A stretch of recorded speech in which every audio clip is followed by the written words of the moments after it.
Pulezidenti Museveni agugumudde Balamuzzi ekitongole kyo n'okutwaliza wamu ng'agamba nti bano emisango egikwata ku Bamusigansimbi gibawa akaseera akazibu era nga bwe kituuka kusala emisango gino egikwatagana n'ebyenkulaakulana bakandaalira ne kikosa ebyenkulaakulana by'eggwanga. Katono bino bibadde musomo gw'Abalamuzzi ogukyayinda nga gwakulungula enzingu nnya.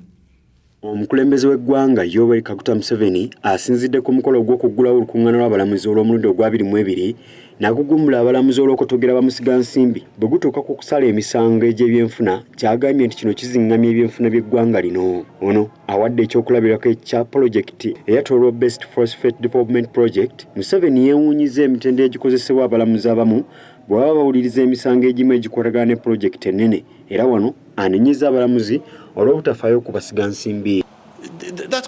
That issue of compensation can go to court, but it should not stop the project.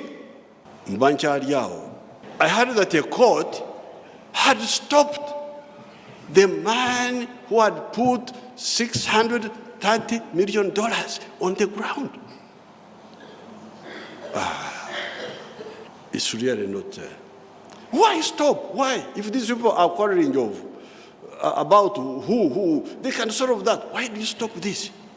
And this is part of the state which is trying to make these people of yours jump on the bus. So the Chinese man was almost committing suicide. Then I started ringing, I rang Chief Justice, I rang who, I am a lobbyist now. President newankubadde akimanyi nti waliwo obwetaavu bw'ebikozesebwa ekiviirako emisango okwetuuma awadde Abalamuzi amagezi okusooka ng'okwettanira emisango egy'ebyenfuna. Who are fighting for divorce and so on, they can wait a bit.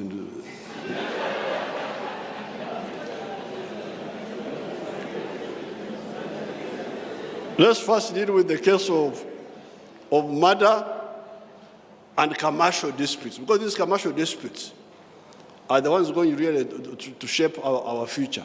Mu kusooka Ssaabalamuzi Magunda Katulebe atangaazizza ku bituukiddwako mu kitongole ekiramuzi mu mwaka ogwakaggwa n'okusoomozebwa okukyaliwo okubalemesa okukola emirimu gyabwe. The main factors affecting judicial performance are the staffing gaps.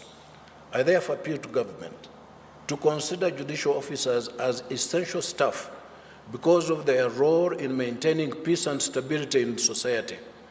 Government should therefore lift the recruitment ban imposed on the judiciary so that the Judicial Service Commission can fill the existing critical vacancies in the judiciary, even on an incremental basis.